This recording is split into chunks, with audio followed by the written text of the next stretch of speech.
सौ बात की एक बात यह कि यह समझना जरूरी है कि ट्रंप पाकिस्तान के साथ क्या कोई खतरनाक खेल खेल रहे हैं।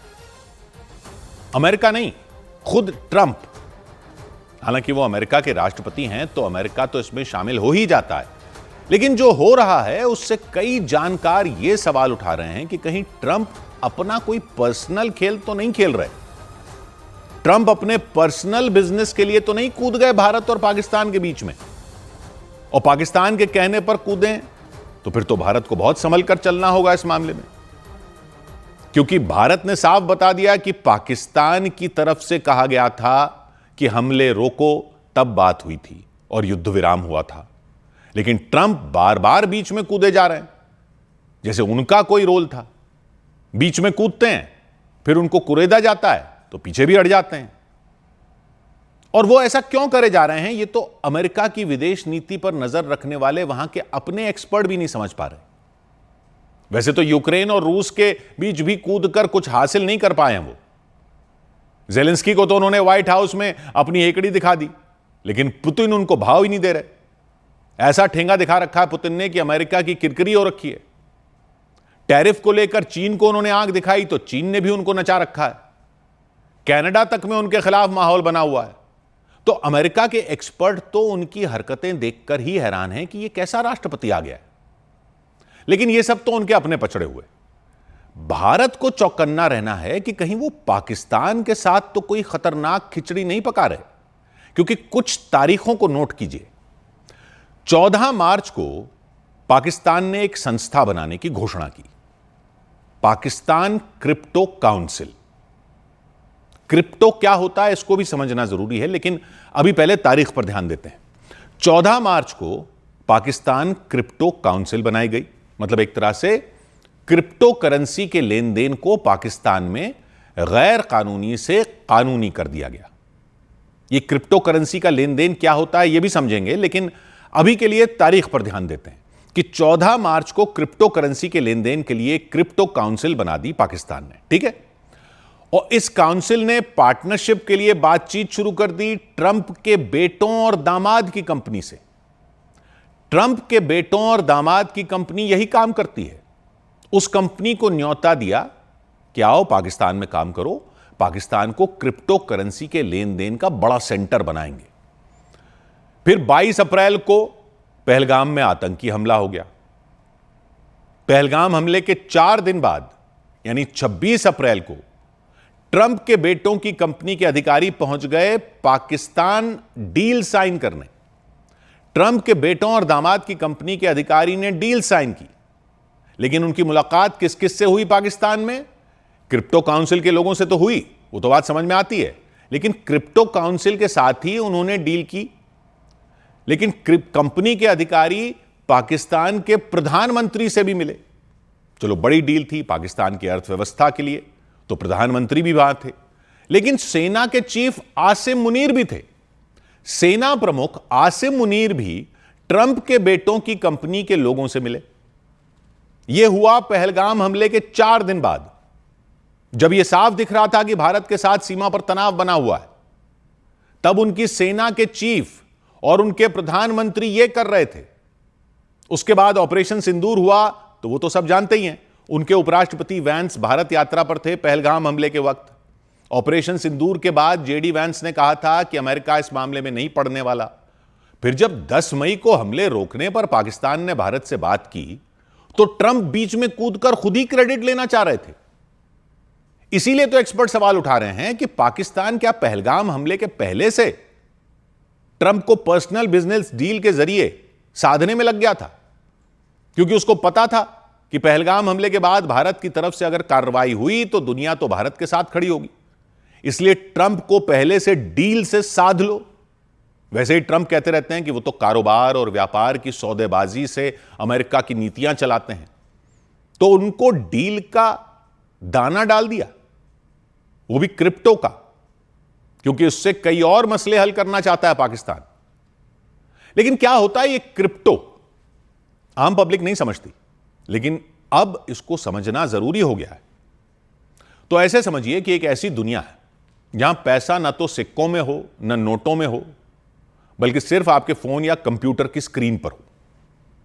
यह है क्रिप्टो करेंसी, यानी डिजिटल पैसा। मतलब बिना किसी बैंक या सरकार के आपके और हमारे बीच सीधा लेन देन। जैसे आप अपने दोस्त को व्हाट्सएप पर मैसेज भेजते हैं तुरंत, क्रिप्टो करेंसी भी ऐसी ही है। बस ये पैसा है जिसे आप दुनिया के किसी भी कोने में भेज सकते हैं, चाहे दुकान में सामान खरीदना हो, परिवार को पैसे भेजने हो। लेकिन ये डॉलर नहीं है, पाउंड नहीं है, रुपया नहीं है, ये किसी बैंक का पैसा नहीं है, किसी देश की करेंसी नहीं है, ये किसी सरकार का पैसा नहीं है। जैसे बच्चे खिलौने के पैसों से खेलते हैं ना, चूरन वाले नोट कहते हैं जिसको बचपन में, तो समझ लो कि वैसा कोई खिलौने वाला पैसा दुनिया में चलने लग जाए, मतलब लोग उसको मानने लग जाएं, तो वैसा है क्रिप्टो। तो लोग क्यों मानने लग गए ऐसे किसी पैसे को? क्योंकि यह खास तकनीक पर चलता है। इस तकनीक को कहते हैं ब्लॉकचेन। ब्लॉकचेन को समझ लीजिए कि एक डिजिटल बही खाता है। जैसे पुराने जमाने में दुकानदार लेन देन की डायरी रखते थे, लेकिन यह बही खाता लाखों कंप्यूटरों पर एक साथ रहता है। कोई इसे बदल नहीं सकता, कोई इसे मिटा नहीं सकता। हर बार जब आप क्रिप्टो से कुछ खरीदते हैं या भेजते हैं, यह बही खाता अपडेट होता है और दुनिया भर के कंप्यूटर इसको कंफर्म करते हैं। इसलिए दुनिया में कई लोग क्रिप्टो के लेन देन को मानने लग गए। यह इतना सुरक्षित माना जाता है कि हैकर भी इसे तोड़ नहीं सकते, क्योंकि इसके लिए बहुत ही कॉम्प्लेक्स मैथमेटिक्स वाला सॉफ्टवेयर लगता है। और यह क्रिप्टो करेंसी कोई एक नहीं है, दुनिया में कई तरह के क्रिप्टो चल रहे हैं। एक तो बिटकॉइन है, जिसके बारे में शायद आपने सुना होगा, और भी कई हैं। लोग उसमें लेन देन करते हैं। पहले तो सारे देश इसको गैर कानूनी मानते थे, पाकिस्तान भी गैर कानूनी मानता था।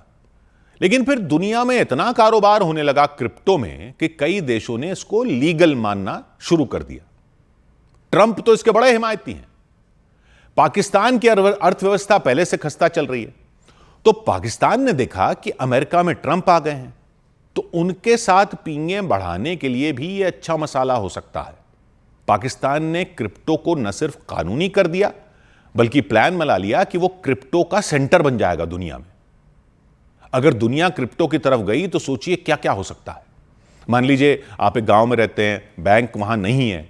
क्रिप्टो करेंसी के साथ आप अपने फोन पर एक ऐप डाउनलोड करके पैसे रख सकते हैं, बिटकॉइन, कुछ भी क्रिप्टो, उनको खर्च कर सकते हैं। विदेश में अपने रिश्तेदार से पैसे मंगा सकते हैं, वो भी बिना बैंक के भारी फीस या लंबे इंतजार के। कि डॉलर नहीं ट्रांसफर हुए, रुपए नहीं ट्रांसफर हुए, क्रिप्टो ट्रांसफर कर लिए। यह ट्रांसफर सस्ता है, तेज है, हर किसी के लिए खुला है। लेकिन हर चमकती चीज सोना नहीं होती। क्रिप्टो करेंसी की कीमतें ऊपर नीचे होती रहती हैं, जैसे शेयर बाजार की। और क्योंकि यह बिना किसी सरकार के चलता है, तो इसका गलत इस्तेमाल हो सकता है, खासकर आतंकवादियों तक पैसे पहुंचाने के लिए। क्योंकि कोई बैंक में रिकॉर्ड तो रहता नहीं, कोई सरकार भी बीच में नहीं है। अब समझे आप कि पाकिस्तान इसमें इतना इंटरेस्टेड क्यों है। पाकिस्तान इस डिजिटल पैसे की दुनिया में बड़ा खतरनाक खेल खेल रहा है। पाकिस्तान ने बना दी पाकिस्तान क्रिप्टो काउंसिल, और उसमें एडवाइजर किसको रखा? चांगपेंग जाओ को। ये चांगपेंग जाओ क्रिप्टो की एक एक्सचेंज बाइनेंस, उसके संस्थापक थे, और अमेरिका में इनको जेल में डाल दिया था, क्योंकि इन पर आरोप लगा था कि ये क्रिप्टो के जरिए काले पैसे की मनी लॉन्ड्रिंग कर रहे थे, काले को सफेद कर रहे थे। जेल में थे।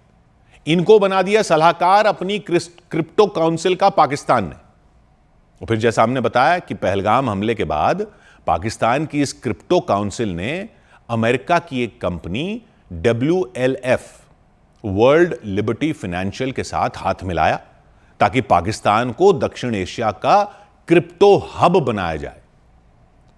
इस समझौते की घोषणा इस्लामाबाद में बड़े धूमधाम से हुई, जहां पाकिस्तान के प्रधानमंत्री शहबाज शरीफ और सेना प्रमुख जनरल आसिम मुनीर भी मौजूद थे। लेकिन कहानी में ट्विस्ट है। यह वर्ल्ड लिबर्टी फाइनेंशियल कोई साधारण कंपनी नहीं है। इसके 60% मालिक हैं अमेरिका के राष्ट्रपति डोनाल्ड ट्रंप के बेटे एरिक और डोनाल्ड जूनियर, और उनके दामाद जैरेड कुशनर। यह समझौता ठीक उस वक्त हुआ जब 22 अप्रैल को भारत के पहलगाम में एक आतंकी हमला हुआ। इसके जवाब में भारत ने ऑपरेशन सिंदूर शुरू किया, जिसने भारत पाकिस्तान के बीच तनाव बढ़ा दिया। और तभी ट्रंप ने अचानक कहा कि वो भारत और पाकिस्तान के बीच मध्यस्थता करना चाहते हैं। ऊपर से आतंक का एंगल है।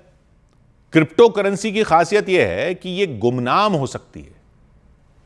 आप पैसे भेजते हैं, लेकिन आपका असली नाम या पता जरूरी नहीं कि सामने आए। यह सुविधा गोपनीयता देती है, लेकिन यह खतरा भी लाती है। जैसे अगर कोई अपराधी इसका इस्तेमाल करे तो उसे ट्रैक करना मुश्किल हो सकता है। बैंक लेन देन को सरकारें देख सकती हैं, लेकिन क्रिप्टो में ऐसा नहीं है।